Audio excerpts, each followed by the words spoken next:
All right, I've got Mason Cosby with me. He is the CEO and founder of Scrappy ABM. What's going on, my friend? Thanks for joining. Yeah, thank you so much for having me.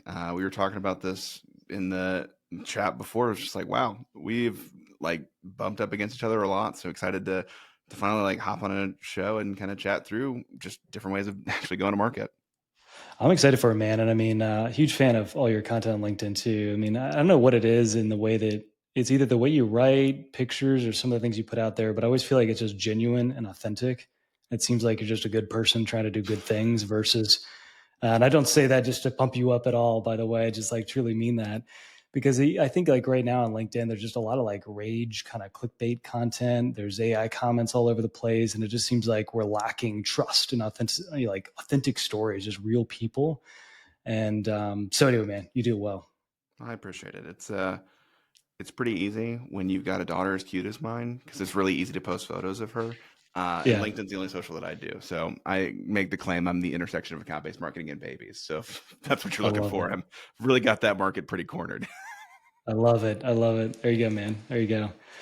Well, cool. So I guess we wanted to get into all things ABM. Clearly, that is your niche thing you're best at. And so I think where I wanted to start is ABM, as you know, has a zillion definitions. I feel like there's even ABX now, and there's probably some other variation of the acronym that I'm not unfamiliar with as well.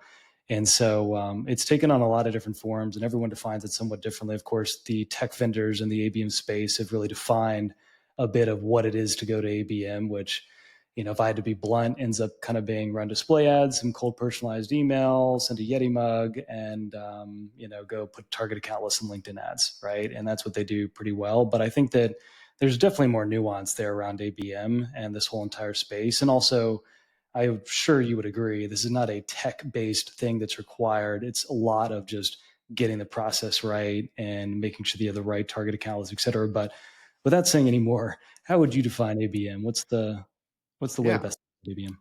So you already alluded to it a little bit. There's a lot of acronyms. So I'm going to go ahead and outline all the ones that I've heard of, like ABM, ABX, ABE, ABS, ABGTM, ABCM.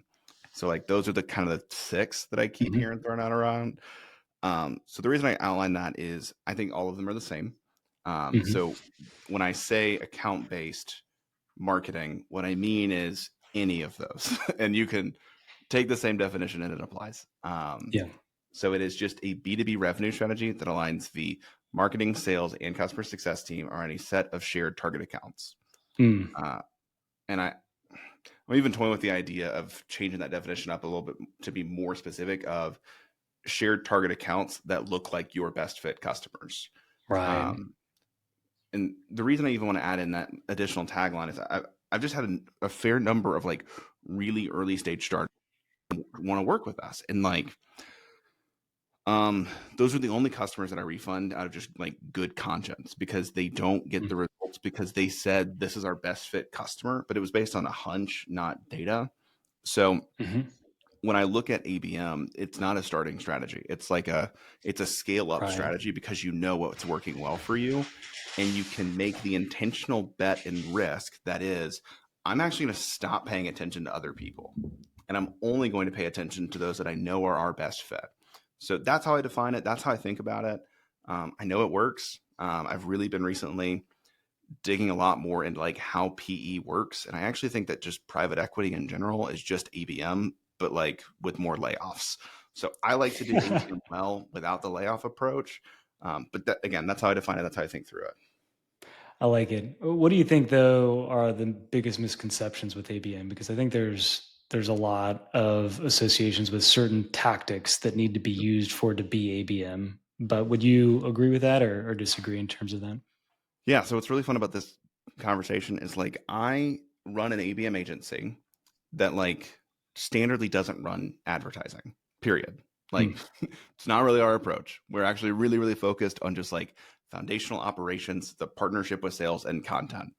Mhm. So that's weird for a lot of people because they think that ABM is advertising. Like they think it's just account-based advertising because that Mm. is what most ABM platforms did really well as a starting point. So Right. for starters, not advertising. It is a strategy. It's also not a tactic. That's I think one other misconception. Like we just have a bunch of people that kind of goes and coincides with like SEO of like, we're Mm. just going to like, sprinkle in some SEO. I hear that a lot of like, we're just going to dust in some ABM. And it's like, okay, like that's not going to work. Cool. Um, so when I think about like, it's not a tactic. It's not something that you can just kind of like spin up. Because ABM is really just a strategy that's in line with like inbound. Like it's inbound, which is Mhm. we do a lot of different things to generate interest so that then people come to us. Like that's an Mhm. inbound marketing strategy. Account-based marketing is saying we're going to do very intentional things for very specific accounts that we know we want to work with so they will be interested in us and eventually buy from us. Right. Like not that's not a tactic. That's like a lot of different things that it could be. So those are some of the Right. core misconceptions of just like it's not advertising. It's not really something you can just like sprinkle in. It is in and of itself a core strategy. Um, and then the last piece, and I think this is less a misconception now, but for those of you that are joining us that are newer to account-based marketing, I think it's a misnomer. Just the one that I haven't seen is like ABP, which is account-based programs. Um, I haven't heard that one before. What is account-based programs? How does that differ? I think that's probably what it should have been called because it's just they're programs for marketing and Hmm. sales and customer success that are very account focused in nature. So Hmm. it's not really just a marketing program. Actually, the number one reason that any ABM program will fail is the lack of alignment with the sales team. So again, if you're just thinking this is only for marketing, um, then your program will end up failing. And like from a data perspective, 4 to 5 ABM programs that were started to launch in 2020 failed, like don't run anymore. So only Hmm. 20% are actually still running from 2020. Hmm.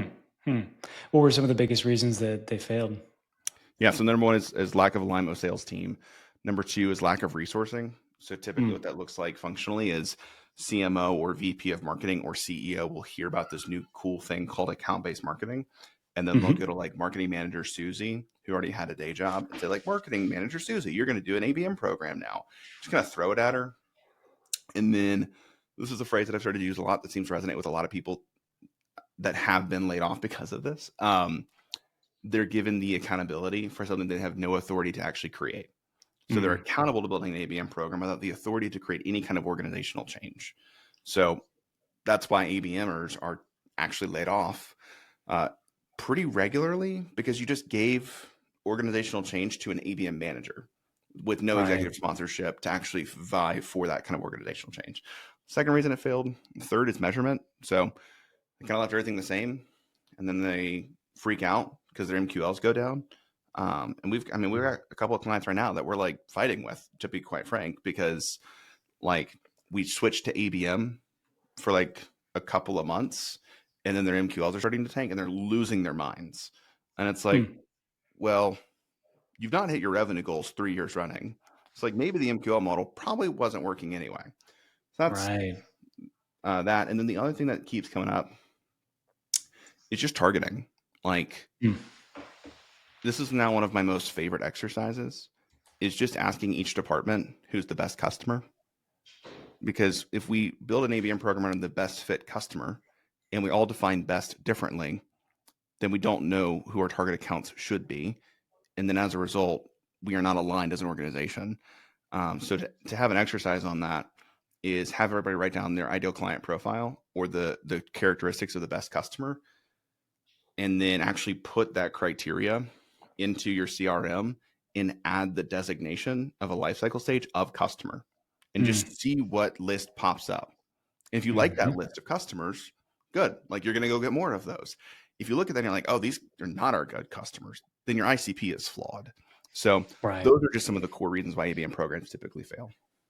Yeah, I love what you're saying. I mean, I think the sales and sales and marketing misalignment thing is the common thing that always gets brought up. I actually posted about this the other day, and I mean, at the end of the day, whether it's a very specific set of target accounts, which we'll talk about in a second, or a broader based target account list. I mean, for me, it's like if sales is outbounding to X amount of counts, whether ABM or not, from an advertising perspective or broader marketing perspective, marketing should be targeting literally the exact same accounts. And every ad channel or channel in general is going to have its limitations in terms of targeting, but there literally should be no excuse on these things. And to your point, I mean, getting targeting is the most important thing with ABM because there's a lot of risk sometimes with those programs if you choose the wrong accounts. Back to your point about finding ICP fit accounts and trying to make sure, hey, at the end of the day, we want to make sure that we're getting the best people in the door, because if we're going to spend extra budget, extra attention, extra personalization on doing more research with these accounts, then we better be sure that these are really a good fit, so that if they do respond and if they're receptive to our content, to our messaging, if they're in market, all those good things lock in place,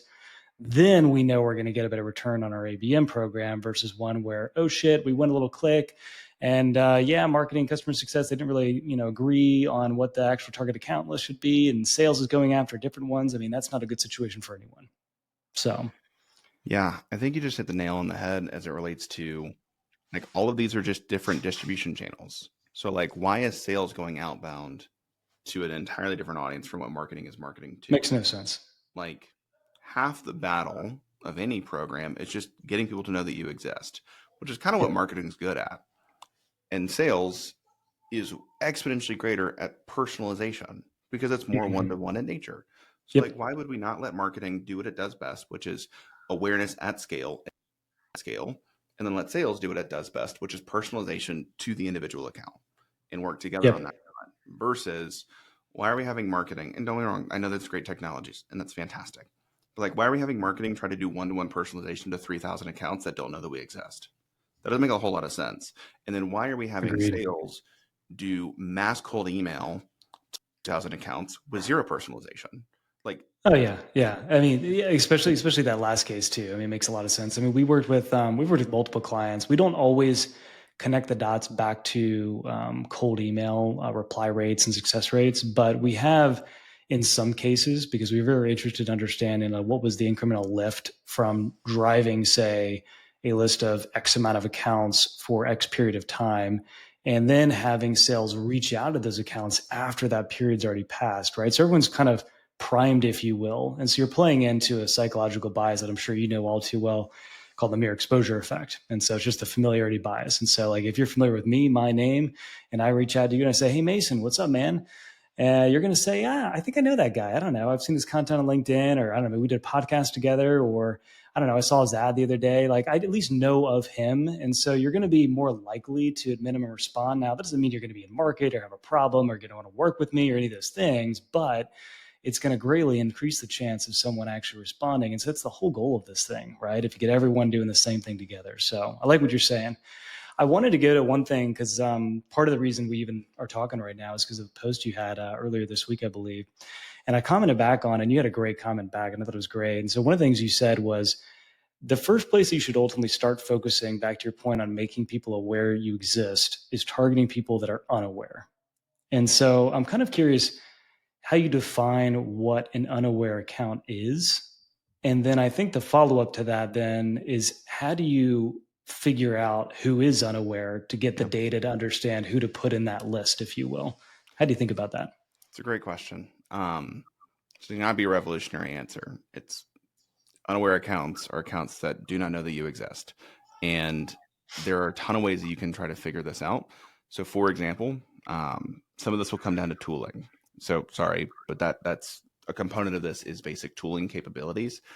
Okay. Some of this you can actually determine through basic data enrichment, and then Mm. also your CRM and marketing automation platform. So I'll just give you quick context of, if you were to build a target account list, which is a side note, you could do through Sales Nav and then use something like a Phantom Buster or an Ample Market to export that list into your CRM.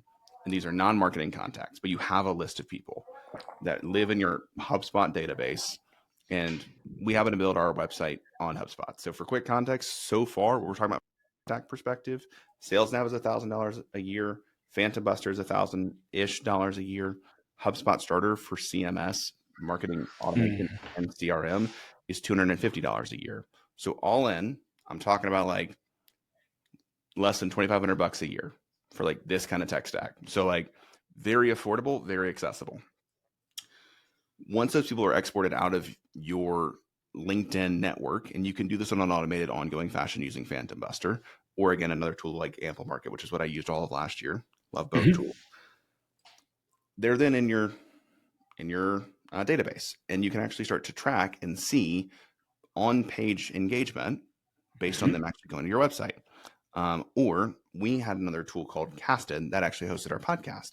And Hmm. Casted would actually take page views from our Casted website for podcast hosting and actually export that into our CRM.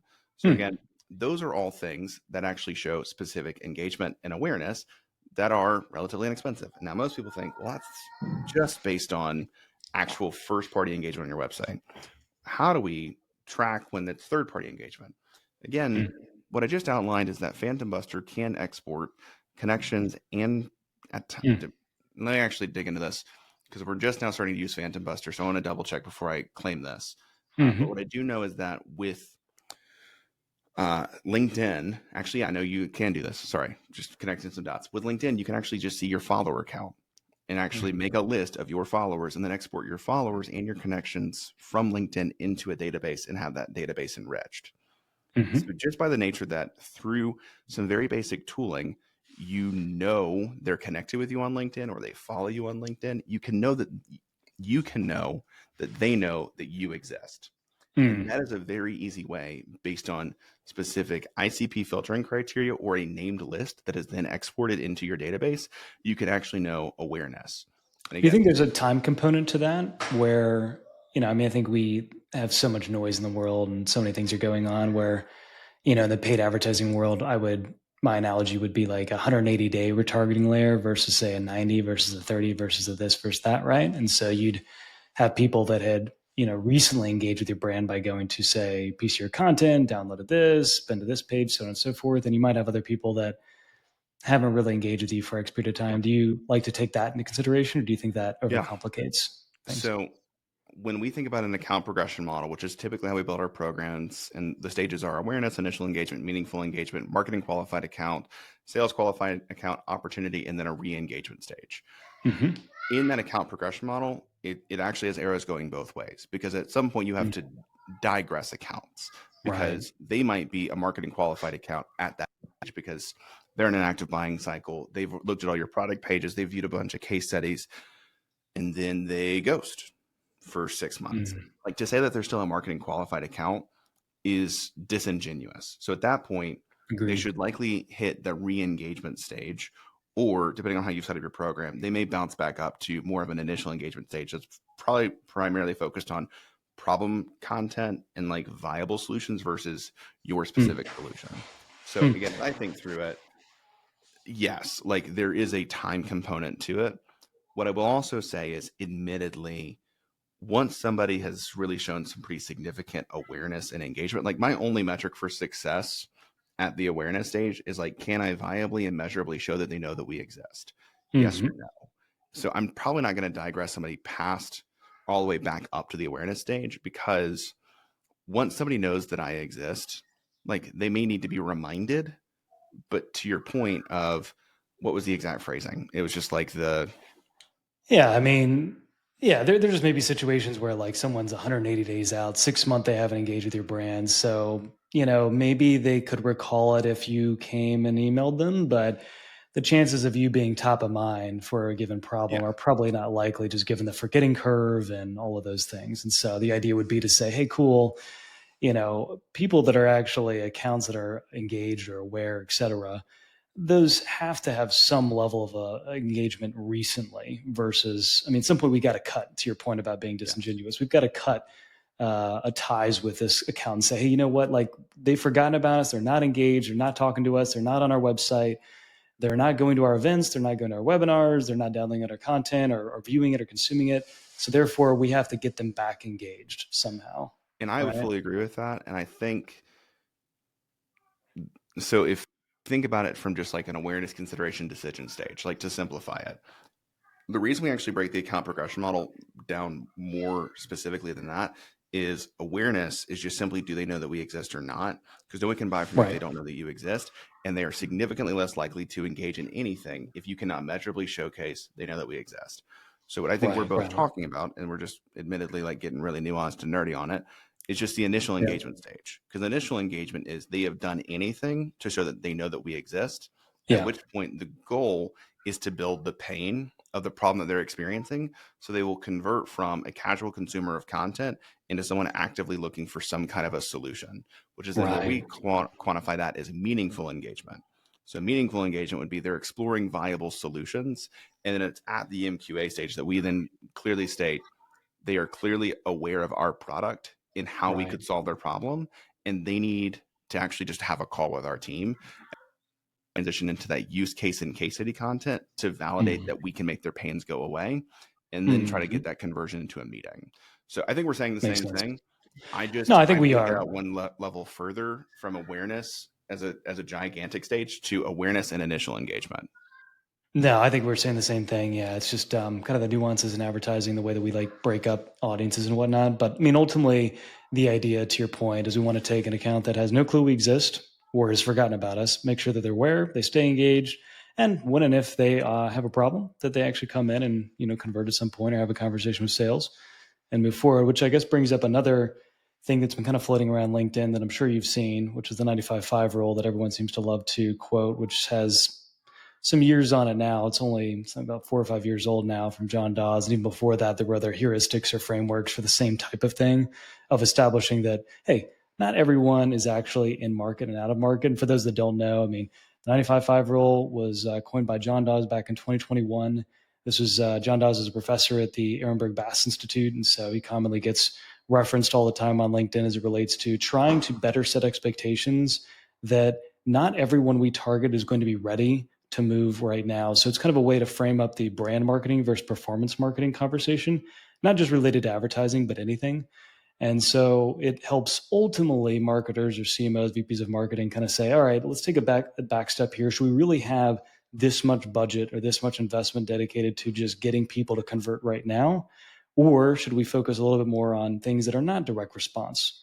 Things that we know we just want engagement, we want community, we want people talking, we want to build relationships with people. And when they're ready, then they come in. And I'm curious how you think that plays in with ABM, because I mean, clearly there are risks to ABM if you don't set your target accounts the right way, as I'm sure you would agree. And so, given that, and knowing that we have 5% or a very small population, whatever the exact number is, of people that are in market, how do you approach that, or what are some ways to de-risk that whole Yep. equation? And I guess do you subscribe to it as well? Be curious. Yeah. So if we think about that, ABM should likely not be your first marketing program. Typically, when you actually go to build that first target account list and we align Mm, that target account list to the account progression model, there are likely already accounts that are already at that meaningful engagement stage or that MQA stage that, again, I hate to say it this way, but like you didn't have a named target account list. So you just didn't think about them.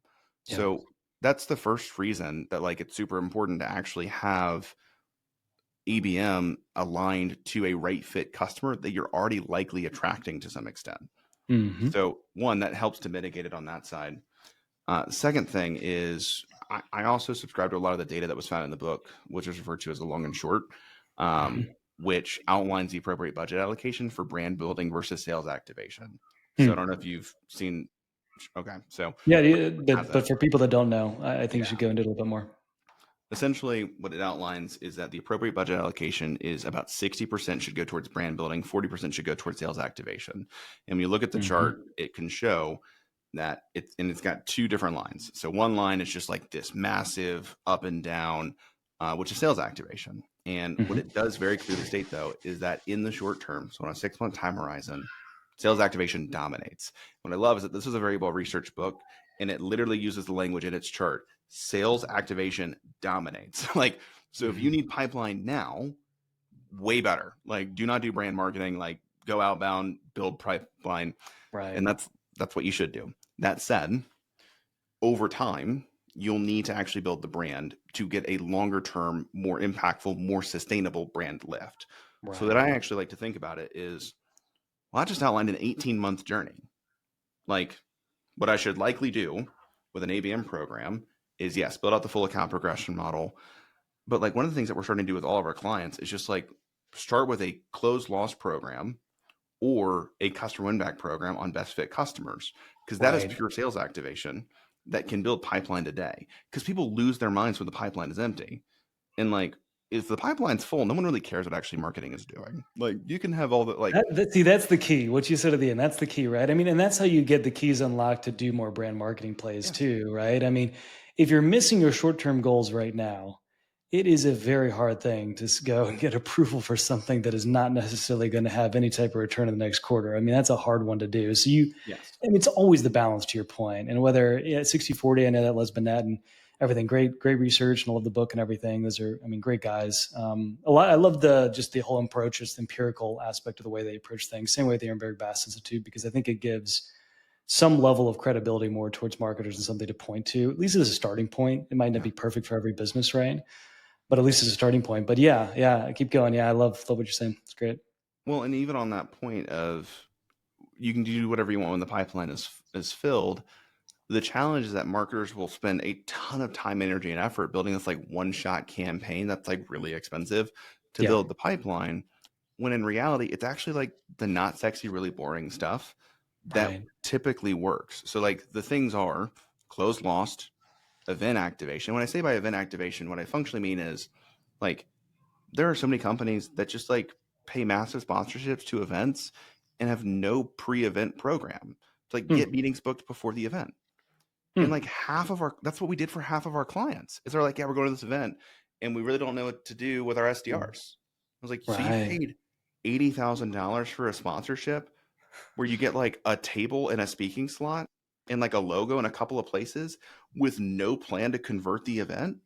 And like it's not sorry, I get really it's just like I can't No, I'm with you. I'm with you. You're making me um laugh because this brings me back to a company I worked way back in the day where this exact thing played out. I mean, not the same numbers, but very similar. Company showed up. There really wasn't a plan. Hey, let's just go stand around and wait for people to come by, and we'll have a chat with them. We'll scan their badge and do the thing. I mean, it's like, come on, man. yeah.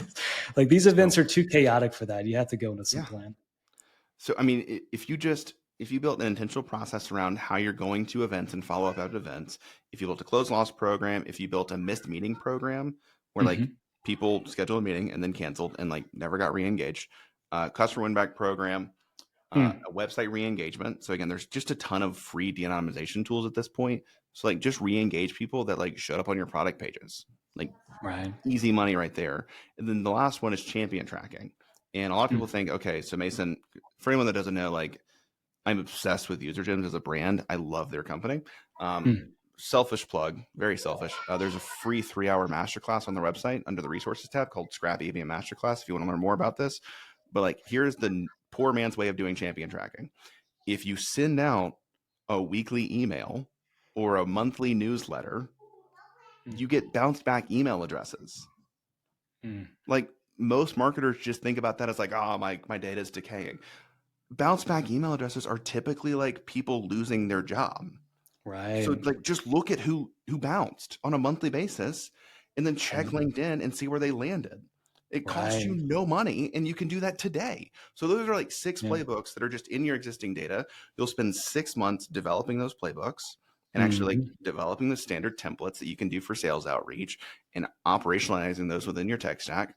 And then what happens is if context of the account progression model, that's just MQA, SQA, and re-engagement stage programming. And then you go Mhm. build the brand programming for your new target accounts at the awareness stage, and then you kind of meet in the middle. So that's Right. how we actually approach it to get quick wins that give us lifetime. And all of those are highly repeatable processes you can run every single month or every single quarter. And then Mhm. you go build out the more intentional to gather new audiences. Right, So that's the right. thought process. Makes sense, man. Yeah, I mean, you kind of lead me to something that is a little bit of a segue, but you had mentioned something else in your post related to problem-focused content and then product focused content. And I wanted to break those apart because I think everyone always has, I think it's good to have some type of bucketing system or way of organizing things. I think these things get criticized so much. Like, for example, tofu, mofu, and bofu has gotten blasted for a long while now because people just think it's too oversimplified, doesn't really follow the way that people buy all these things. But I do think the buckets are really there just to give a little bit of structure to things. And I'm wondering if that's the way that you think about problem versus product and the way that I believe, if I read your comment correctly, is a way of kind of using that as an engagement lever to understand the progression of when they're maybe ready for a certain type of message, outreach, et cetera. Is that what you meant by that? Yeah. So, like, when I think about problem specific content, you'll see me Hmm. talk about this a lot. But, like, here are the reasons ABM programs aren't working. Mhm. And like that's like actually on LinkedIn, that's like 80% of what I talk about. I Mm. actually very rarely just say like, here's exactly what we do. Like I don't like I do that some, and I break down programs and those posts get pretty decent engagement. But like the bigger thing is just here's a constant problem people are experiencing in ABM. Here's a way that you can go solve that right now on your own. And it's Yeah. just problem content. That's like building the pain and helping people to understand this really hurts. Um, so everything is problem oriented language in both LinkedIn, in our newsletters, and in a lot of our podcast stuff. And then it leads Mhm. into viable ways they can solve it. But Mm. like, if you really go looked at all of my LinkedIn content, I think I've asked like 3 times for somebody to book a call in the past 18 months. Like, I just Mhm. don't talk about it because I just build problems and pains. And because I talk about the problems, people assume that I can solve them. So Well, then, yeah, yeah, you're to interrupt you. You're associating yourself with a problem or a situation that people typically find themselves in, and I imagine because I've seen a lot of your content, you usually go into a little bit of your thought process around how you'd approach that problem. So you're again building authority around your expertise in the area, how you would do it. It de-risks it for people a little bit, so they understand. Okay, I know what Mason's thinking here. He's thinking to do X, Y, Z. Maybe I don't quite agree with everything he said, but I want to talk to him, learn a little bit more about how he could help me without you ever needing, to your point, to say, hey, I'm Mason. I sell XYZ services. If you're interested, book a call here. yes. Right.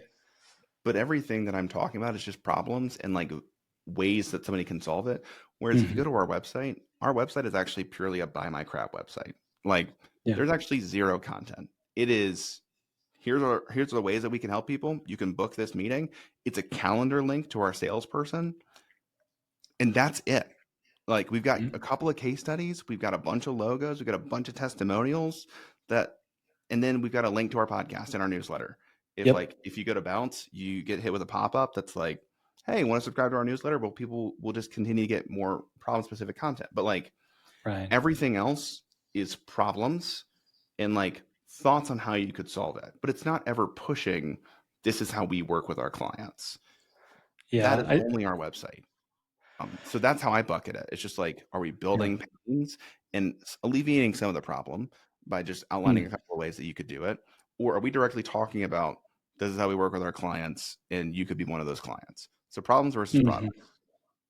How did just to expand on that to make sure I crystallize my mind and for everyone else. So problem based, I totally get it from a LinkedIn perspective and how you approach it for Scrappy. I guess and for other, I guess, SaaS brands and B2B brands, would you say something similar? Because of course, not all brands are posting on LinkedIn. They're not, creating thought leadership content, doing the same game that you're playing. So would you still say that a lot of that just comes back to the same things? It could be in the form of a blog, a guide, a ad that's promoting that specific piece of content, Yep. saying, hey, XYZ are the top 5 ABM problems. Learn how you can solve them, blah, blah, blah, blah, blah, whatever. And then they can read that type of content. And then product being more so your capabilities of exactly what the thing does, right? Yes. What does it do? What's the problem it ultimately solves that you could tie into that same type of ad, but really focusing more on the features and capabilities of what you can do with it, being product based, and then problem all focusing directly on just more narrative content as it relates back to the product in a dotted line fashion. Is that Yeah, I accurate? think that's a great way to think about it. And I mean, it is blog content, it's guides, it's checklists, but like also, like I'm right after this, I'm going to keep plugging away at my B2BMX presentation, and I'm doing a 3 hour workshop. And that 3 hour workshop is entire, like literally the framing is these are the top 5 reasons that an ABM program will fail. Mm, Like, let's discuss why these things will come up in your experience of building an ABM program, and then ways that you can solve it right now so you can leave right, with a roadmap to build an ABM program. At no right, point will I say, hey, by the way, this is how we work with you. Like, right. because the content is just problems. Like, it's just problem content. And Mhm, eventually, people will feel the problems enough and try to fix it enough on their own using our content, which is awesome, mhm. that some of them will say, I'd rather just hire somebody to fix this for me. At Oh, which yeah, point for they'll sure. hire us. And then they'll go to our website, see all the specific ways that we help them that are very tactically specific to Mm, individual kinds of clients. And mhm, then they'll book a call. mhm. Exactly. I think, so often I think we want to rush into just asking for the demo, asking for the call when the byproduct of good problem-based content or content related, depending on what words you want to use, is those things. I mean, people are pretty smart, right? I mean, I bet you have on your LinkedIn profile easy links back to what you do. You clearly have your company listed. So if anyone was like, what does this Mason guy actually do again? I like his perspective and how he thinks about things. And again, this doesn't have to be a LinkedIn thing either. It could be through advertising, could be through email, etc. People are going to figure it out. They're going to Yeah. figure it out because your website, to your point, is going to be that place where they have very clear, hopefully clear, I guess we should say, product messaging on what it does, how it works, who's it for, and all of those questions that people have. But the reason they got there was because they resonated with your narrative, your POV, how you approach solving a specific problem. And so I think that's one thing that I think a lot of brands need to do a lot more of. It's unfortunate that we get impatient sometimes, Yeah. and we just want to pay people for demos and go straight for the neck. So Yeah.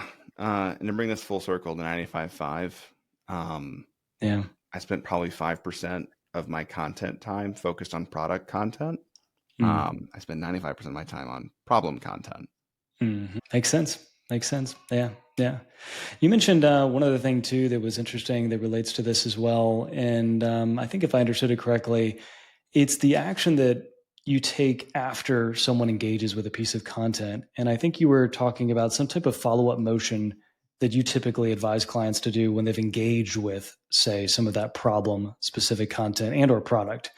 I forget which way you ordered it, but I know this is an interesting one because for far too long, I think we as marketers have probably burned down the whole gated content, side of the house, not to a point where it's dead. Clearly, plenty of people are still doing gated, but to a point where I think a lot of buyers have had their trust broken because they've been, abused with crazy aggressive email sequences trying to get them on a demo when they were just saying, "Hey, I like the event. I just wanted to learn more about XYZ," or "Hey, I liked your perspective on this. I just wanted to, learn a little bit more with one of the guides that you have."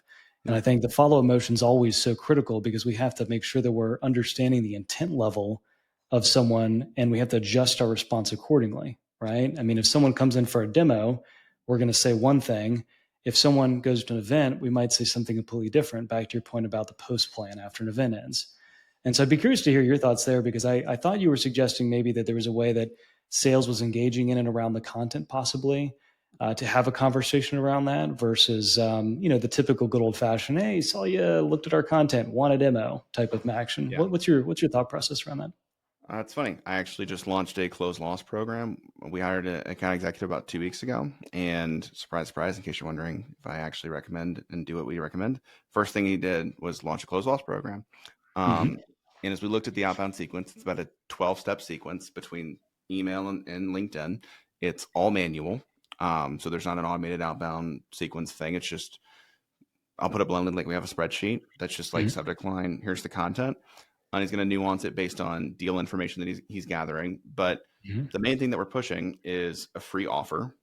So my COO built a tool called Boost Ideal that is Yeah. specific to targeting. So he's, hey, if you want to hop on a call and have somebody like gut check and validate your ICP based on your own data and ingesting some of that data through a CSV that you're willing to share, we'll actually review your results with you and help you identify your best fit customer. Mm. And I even said Love to him, that. P.S. There is no commitment here. Um, Mm. if you like what you see, we'd love to work with you. But if not, that's okay too. We just hope you tell a friend. And I Right. call it out. And then he's going to follow up over LinkedIn with something that's like, hey, send you an email. Didn't know if you saw it. From there, I had the great pleasure of being on Dave Gerhardt's podcast. So we're going to send that podcast, and it's not even on ours. So it's not as trackable. It's like his podcast, just to build industry authority. And then we're going to let a couple more days go by, and we're going to follow up again with another email where I Mm. did a date with Tim Davidson on the different ways you can start an ABM pilot program, all focused around content and getting their thinking. And again, this was a closed Mm. launch program, so I'm a bit cheeky with it. And what I say in the next email is, hey, last time we talked, you didn't feel really confident in your approach to ABM. You went this Mm. direction, and it's been about 6 months. Did you nail it? If yes, I'd Mm, actually love to invite you onto my podcast to share the story of how you went from zero to successful with your program in 6 months. If they're actually successful, that's awesome. And I want the content. yeah. But it calls their bluff a little bit of just like, you weren't, are you now? And then we follow up again with that targeting workshop. So it's all content focused. At no point are we asking for the meeting until the very last email where we just say, hey, again, doesn't seem like this is the right time. If I'm wrong, we'd love to work with you. Hmm. Time here, but it seems like this might not be the right time. Would it make sense for us to reconnect and talk through your program when you've had like 3 more months to get it going? That's Right, it. right. I love the content collaboration side of it. I've always agreed with that approach. I mean, it's such a it just pulls down all the walls to a degree. I mean, everyone just feels more comfortable when you know that you're not trying to sell something. You're just trying to create some content, get a story out of someone, hear how they approach something, et cetera, et cetera. I mean, the response rates back when before we started doing paid with OmniLab, we used to do podcast bookings way back in the day, and so we'd get people on guest podcasts and stuff, and the response rates were insane because we used to do. I come from a sales background originally before I got into marketing, and so I did a lot of cold emailing, and so I'm just very familiar with what those rates are. Of course, they've Yeah, changed now, and it's got more saturated to a degree, but it's just amazing how many people are just incredibly flattered. They want to participate. They want to share their story. They want to have a conversation. So I think it's such an easy way. Then too, of course, for you, you get to position your brand and or this is of course for other brands too, but your brand Scrappy ABM next to potentially another brand that has even more credibility or reach than you with the same audience. And so then you can yep, take that content. It's on your podcast. Boom, other people see it. And then you can repurpose it online on social media, LinkedIn, wherever, and then people get to engage with that as well in that place. And I think that's everyone should really be doing that. Everyone thinks the podcast is some like direct response tactic, like just do the podcast. It's a thing that everyone should be doing in terms of a demand gen motion, but it's really just a way to build relationships, in my opinion. Just like looking at your ICP, having a good conversation, getting some good content out of it, and hopefully it helps other people too. Right at the end of the day, yes. so. I've had two podcasts in the past 4 years, and the first one was a podcast called The Marketing Ladder that had Mm, absolutely nothing to do with any business that I was a part of. It was just a hobby mm. that I like genuinely enjoyed because I was asking CMOs and VPs of marketing like get there. Like that's the whole Yeah, purpose. yeah, I did that 125 times in a year and a half, and yeah. every year since that show has generated $1 million from the guest pool. Like no Huh. joke. Um, Wow.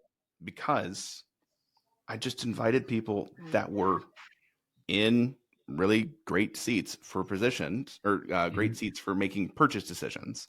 Right. And like, I didn't try to sell them. I actually like like I'm on a texting relationship with most of the guests from the marketing ladder and Right. like friends.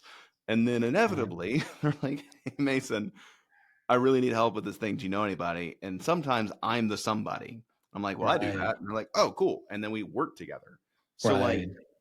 it, I mean, truly, that's why I was going to sound really dumb, but just like I'm so bullish on just awareness and just like Right.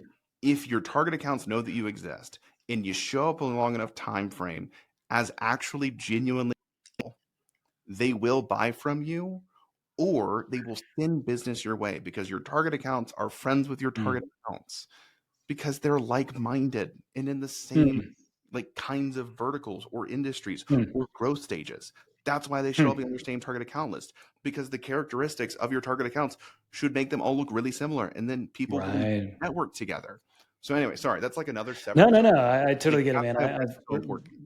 Yeah, no, no, I'm right there with you. Do you think that, I mean, in the world of cold emailing in sales, in an ABM motion, that there should still be a problem focused content type of approach at the first get? Because I mean, the majority, 95% of cold emails that I get, I mean, all of them follow a very similar format. Maybe no one's ABMing me, right? But uh, they all follow the same format, right? It's hey, saw you, blah blah blah, whatever the connection is at the top. Hey, here's what we do. Here's who we worked with before. Interested in a demo, right? Yeah. And do you think that there's a play where that makes sense in the world of ABM? And I'm guessing that that would probably tie into more if you've engaged with some of the content at the top, right? And you've engaged with product, would you then start following up with that type of motion, or do you think that that really has no place still? you never need to really ask for the demo or the sale. It's just not necessary. You just need to be helpful. You need to lead with content. You need to help people solve problems. And you can do that still in a cold email format that, at least for as long as I've known it, has always been just a very direct response mechanism for capturing people that are in market, ready to go right now. Yeah, it's going to get really nerdy, so forgive me. Um, but as far as cold email, I typically do that as a content led approach to some kind of moment in time gated asset, Mm-hmm. typically like a webinar or event. And the reason we do that is with cold email, there's less GDPR restrictions around it. So essentially, it's just a marketing email that is distributed through a sales channel to build the relationship. And then once they're in and they're opted in, Mm-hmm. you run that same content actually through a marketing email nurture program that's just automated. And then your Yep. sales Yep. outbound becomes personalized content follows based on their past content engagement. And it's then Right. just building a one-to-one relationship. So that's how we do like true cold email is it's actually just to get them to opt in so we can actually market to them in Mm. less invasive channels. And then also we get better match rates on ad programming when we have direct email addresses. So that's I like love really it. helpful as well. So as far Smart. as that approach, that's how we do it. And then to your point of should you ever ask for the meeting, this is my opinion. And take this as a guy that like runs his own business, has 100% equity, is debt free and fully bootstrapped. No, I don't think you should ask for the meeting. That said, I don't have anyone breathing down my neck, and as long as I'm happy, we're happy. Like that, it's really Right. easy for me to say that. For many other people that have PE or don't have the blessing of pipeline, um, then the genuine answer, and this is what I did to get started, is identify what your number is, get that number, and then stop asking for meetings. So the way that I actually got Scrappy off the ground is I went back to that pool that was the marketing ladder, and I messaged 125 people and said, "Hey, I'm launching a business. Could I give you my pitch and get your feedback?" And I Mm-hmm. mean that very sincerely. Don't do the bait and switch. But if you do that and they're actually your right fit buyers, some of them should buy because your pitch should be half decent because you curated it Right. for these companies. So what ended up Right. happening is I asked 125, 50 said yes. So I got to practice in 2 It's a weeks. pretty good. That's a pretty good response rate. Well, it's because I invested in those relationships for 3 years. So like before Okay. I Well, ever there asked you for go. anything. These were So not there's that cold. side. That's a Regardless, good nuance. Yeah. um, if you just ask for enough people, so like your response rate will be way worse than that, to be super blunt. But if you ask Right. enough Clearly. people and just say, "Hey, I'll be really honest, I'm launching this business. I'd really love to give you the pitch and I'd love to get your feedback because I'm trying to help people like you." If you get zero sales, that's really good feedback. But if you Yeah. get some, like that's how we actually got the first 10 customers. Is I Right. pitched it and then people were like, "Oh, this is actually super helpful. I'd love to Right. work with you." And like Right. that's work. So that's how we got there. And then again, I've never done that again. I don't Mm. ask for sales directly. I just am super helpful for an extended period of time, and then my email signature has my booking link in it. Yep. So I sell with my signature, and then we have a tagline that says, "We build your first successful ABM program, teach you how to own it, and then graduate you when you're ready." So the signature is always a sales pitch that's Yeah. standard. Yeah. And then if people really get curious, they just go to scrappyabm.com. There's a green button at the top that says "Let's chat," and then you've got a calendar link.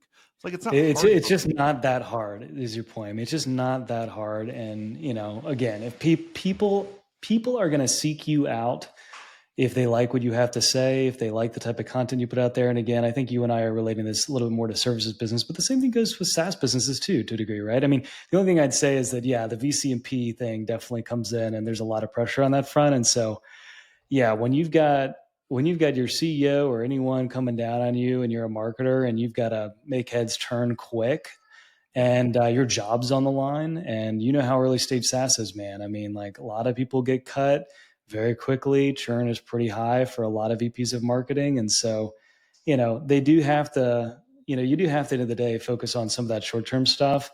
But I think you can get away from it quickly as long as you've got some of your bets and some of the longer term stuff and the stuff that's really more about building community, long term relationships, and just going slow and not trying to automate yourself out to have this crazy spammy bulk email type approach or bulk advertising approach. You can still do that stuff on the side so that you can get to a point where you can get away from doing transactional marketing things or just transactional types of sales emails where it's just your typical want a demo, want a demo, want a demo, right? I mean, those things we all ignore, most of us.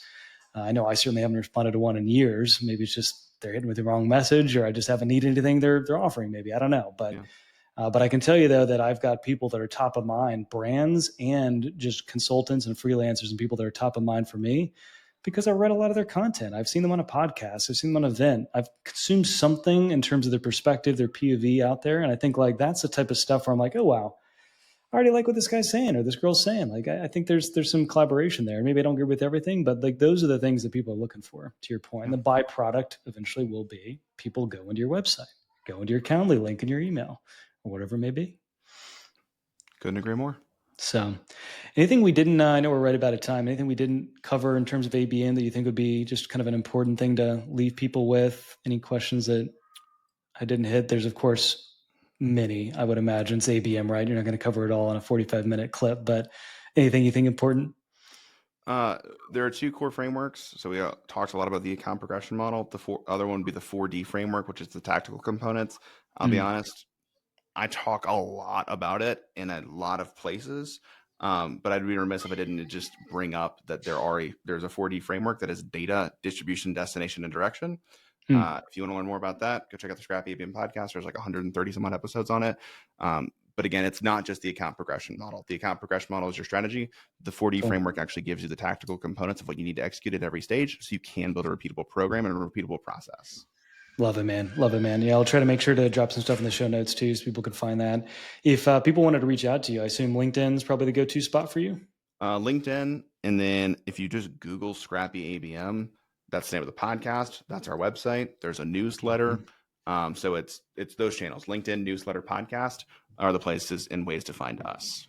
Killer. All right. Well, you guys heard it here. Mason Cosby, thanks for joining, my friend. And we'll chat here again soon.